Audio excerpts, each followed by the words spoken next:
ધર્મલોક ચેનલમાં આપ સૌનું હૃદયપૂર્વક સ્વાગત છે। આજે આપણે એક એવી રાશિની યાત્રા પર નીકળવાના છીએ જે સાક્ષાત બ્રહ્માંડના જ્ઞાન અને ભાગ્યનું પુંજ ગણાય છે।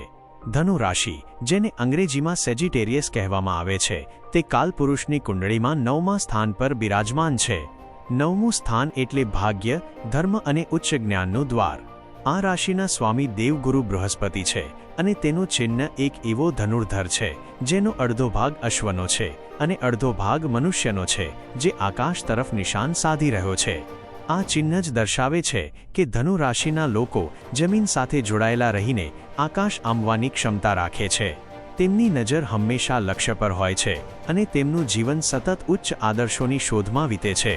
આ વિડીયોમાં આપણે કોઈ જટિલ ગ્રહ નક્ષત્રોની માયાજાળમાં પડ્યા વગર માત્ર તમારી રાશિના મૂળ સ્વભાવ અને તેની શક્તિઓને એવી રીતે સમજીશું કે તમને લાગશે કે આ કોઈ સ્ક્રિપ્ટ નથી, પણ તમારા જીવનનો અરીસો છે। ધનુ રાશિના લોકોનો સૌથી પહેલો અને મુખ્ય ગુણ છે તેમનો અગ્નિ તત્વનો પ્રભાવ। પરંતુ આ અગ્નિ મેષ રાશિ જેવી આક્રમક કે સિંહ રાશિ જેવી અહંકારી નથી હોતી। આ અગ્નિ જ્ઞાનનો પ્રકાશ છે। બૃહસ્પતિના શાસનને કારણે આ લોકોમાં જન્મજાત વિદ્વત્તા અને સંસ્કાર જોવા મળે છે। તેઓ ગમે તેવા ભીડભાડવાળા માહોલમાં પણ પોતાની મર્યાદા અને ગરિમા જાળવી રાખે છે। તેમનો સ્વભાવ અત્યંત ઉદાર હોય છે। જો કોઈ દુઃખી વ્યક્તિ તેમની પાસે આવે તો તેઓ પોતાની પાસે જે કંઈ હોય તે આપી દેવા તૈયાર થઈ જાય છે। તેમની અંદર એક સાચો આધ્યાત્મિક ઉપદેશક છુપાયેલો હોય છે। તેઓ વાતોથી નહીં પણ પોતાના આચરણથી લોકોને પ્રભાવિત કરે છે। ધનુ રાશિના જાતકોમાં પવિત્રતાનો ગુણ એટલો પ્રબળ હોય છે કે તેઓ જ્યારે પણ કોઈની સાથે મિત્રતા કે સંબંધ બાંધે છે ત્યારે તેમાં જરા પણ કપટ હોતું નથી। તેઓ જે વિચારે છે તે જ બોલે છે અને જે બોલે છે તે જ કરે છે। આ સ્પષ્ટ વક્તા હોવાને કારણે ક્યારેક લોકો તેમને કઠોર સમજી બેસે છે, પરંતુ હકીકતમાં તેમનું હૃદય કોમળ અને નિષ્પાપ હોય છે। આર્થિક દૃષ્ટિએ અને પરિવારના મામલામાં ધનુ રાશિના લોકોનું જીવન ખૂબ જ રોચક હોય છે। તમારા ધન સ્થાન પર મકર રાશિ છે, જેના સ્વામી શનિદેવ છે। આનો સીધો અર્થ એ છે કે તમારે પૈસા કમાવવા માટે ખૂબ જ શિસ્ત અને ધીરજ રાખવી પડે છે। તમારી વાણીમાં એક વજન હોય છે। તમે જ્યારે બોલો છો ત્યારે સામી વ્યક્તિને સાંભળવું ગમે છે, કારણ કે તમારી વાતોમાં તથ્ય અને ન્યાય હોય છે। તમે અન્યાય સહન કરી શકતા નથી અને અન્યાય કરનારની સામે અવાજ ઉઠાવતા અચકાતા નથી। ધન કમાવવાની તમારી ક્ષમતા ગજબની હોય છે, પરંતુ તમારા જીવનનો એક બહુ મોટો અને કડવો સત્ય એ છે કે તમે તમારા કુટુંબ માટે ગમે તેટલો ભોગ આપો, ગમે તેટલી સેવા કરો, પણ જ્યારે જશ આપવાની વાત આવે ત્યારે તમને તેટલું માન મળતું નથી। ઘણીવાર તમારી મહેનતને અવગણવામાં આવે છે અથવા એવું કહેવામાં આવે છે કે તમે અમારા માટે કર્યું જ શું છે।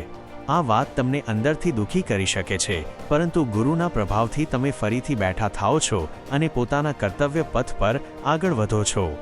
યાદ રાખો કે તમારો ધર્મ બીજાની સેવા છે। ફળની અપેક્ષા રાખ્યા વગર કામ કરતા રહેવું એ જ તમારી સાચી પ્રગતિ છે। તમારા સાહસ અને પરાક્રમની વાત કરીએ તો ધનુ રાશિના જાતકો જોખમ લેવામાં માહેર હોય છે। તેઓ ક્યારેય બીકના માર્યા ઘરમાં ભરાઈ રહેતા નથી। શનિના પ્રભાવને કારણે તેઓ ધીમે પણ મક્કમ ડગલે આગળ વધે છે। તેઓ મુસાફરીના અત્યંત શોખીન હોય છે। તેમને નવી નવી જગ્યાઓ જોવી, નવા લોકોને મળવું અને વિવિધ સંસ્કૃતિઓ વિશે જાણવું ખૂબ ગમે છે।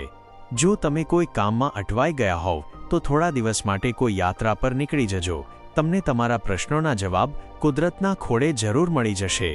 તમારા ભાઈ બહેનો સાથેના સંબંધોમાં પણ ઉતાર ચઢાવ જોવા મળે છે, પરંતુ આર્થિક રીતે તેઓ તમારા માટે નસીબદાર સાબિત થાય છે।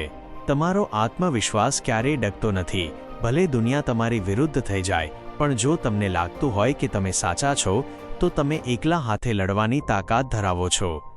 ધનુ રાશિના લોકોના ઘર અને માતાના સુખ વિશે વાત કરીએ તો તેમના જીવનમાં માતાનું સ્થાન ખૂબ જ ઊંચું હોય છે। માતા તરફથી તેમને ધાર્મિક સંસ્કારો વારસામાં મળે છે। ઘરનું વાતાવરણ પવિત્ર રાખવું તેમને ખૂબ ગમે છે। જો તમે તમારા ઘરમાં ઈશાન ખૂણામાં ઉત્તર પૂર્વ ગંગાજળ અને દેવગુરુ બૃહસ્પતિનો ફોટો રાખો છો અથવા ત્યાં નાનકડો તુલસીનો ક્યારો બનાવો છો તો તમારા ઘરમાં સુખ અને શાંતિનો વાસ રહેશે। આ રાશિના જાતકો માટે એક વિશેષ ટીપ એ છે કે તેમણે પોતાના જન્મસ્થળથી દૂર જઈને કરિયર બનાવવું જોઈએ। તમે જેટલા તમારા મૂળ વતનથી દૂર જશો તેટલી જ તમારી ભાગ્યશાળી તકો વધશે।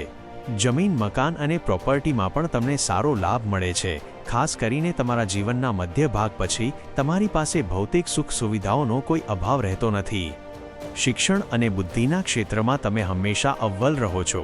તમારી અંદર કંઈક નવું શીખવાની જે ભૂખ છે તે જ તમને અન્યોથી અલગ પાડે છે.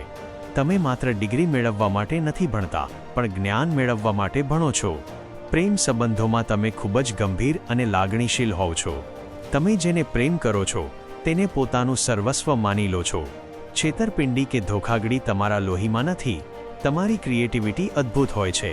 તમે કોઈપણ સાદા કામને પોતાની રીતે આકર્ષક બનાવી શકો છો.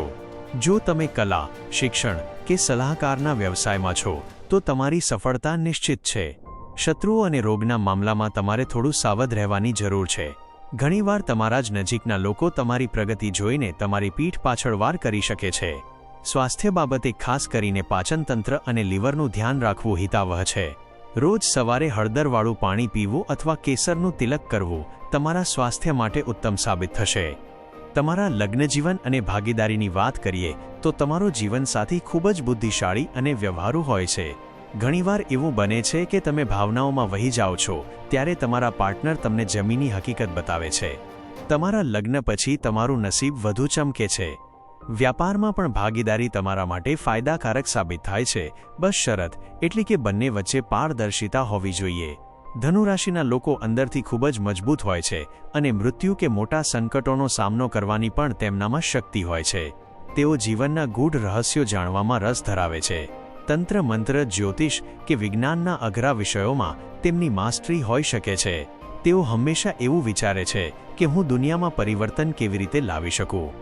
ભાગ્યના સ્થાને સિંહ રાશિ હોવાથી તમારા પિતા તમારા જીવનના સૌથી મોટા માર્ગદર્શક બને છે. પિતાના આશીર્વાદ અને સૂર્યનારાયણની ઉપાસના તમારા ભાગ્યના દ્વાર ખોલી શકે છે.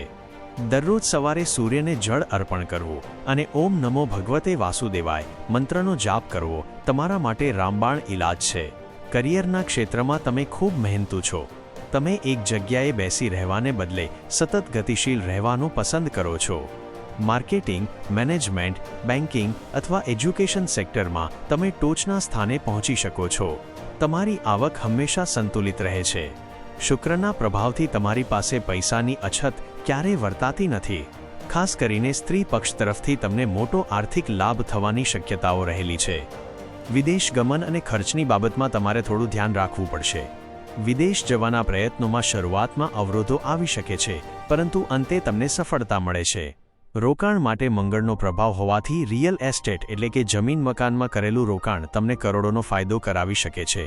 હોસ્પિટલના ખર્ચાઓથી બચવા માટે તમારે નિયમિત વ્યાયામ અને યોગાભ્યાસ કરવો જોઈએ. તમારા માટે પીળો રંગ સૌથી વધુ શુભ છે. ગુરુવારના દિવસે પીળા વસ્ત્રો ધારણ કરવા અને ગાયને ચણાની દાળ અને ગોળ ખવડાવવો એ તમારા જીવનની બધી જ મુસીબતો દૂર કરી શકે છે. લકી નંબર તરીકે 3નો ઉપયોગ તમારા વાહન કે ઓફિસમાં કરવાથી સફળતાના રસ્તા ખુલશે. તમારા જીવનમાં આવતી મુશ્કેલીઓ એ હકીકતમાં તમને વધુ મજબૂત બનાવવા માટે આવે છે. તમારી રાશિનો મંત્ર છે ચરેવેતી. ચરેવેતી એટલે કે ચાલતા રહો, ક્યારેય થોભો નહીં. તમે જ્ઞાનના પ્રકાશક છો. સમાજને તમારી જરૂર છે.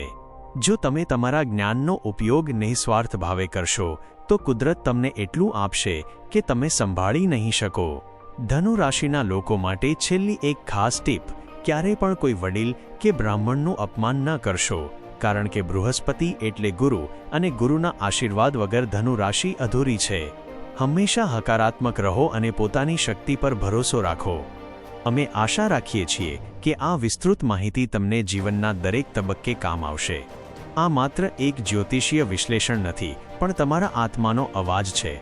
જો તમને આ માહિતી ગમી હોય અને તમે તમારી રાશિ સાથે કનેક્ટ થઈ શક્યા હોવ તો કમેન્ટમાં જય શ્રી રામ જરૂર લખજો. તમારો એક લાઇક અને સબસ્ક્રિપ્શન અમને વધુ મહેનત કરવાની પ્રેરણા આપે છે. ધર્મલોક ચેનલ સાથે જોડાઈ રહેવા બદલ આપ સૌનો આભાર. ભગવાન તમારા દરેક મનોરથ પૂર્ણ કરે અને તમારું જીવન સુખ, શાંતિ અને સમૃદ્ધિથી ભરેલું રહે તેવી પ્રાર્થના. ફરી મળીશું એક નવા વિષય સાથે. ત્યાં સુધી રજા આપશો.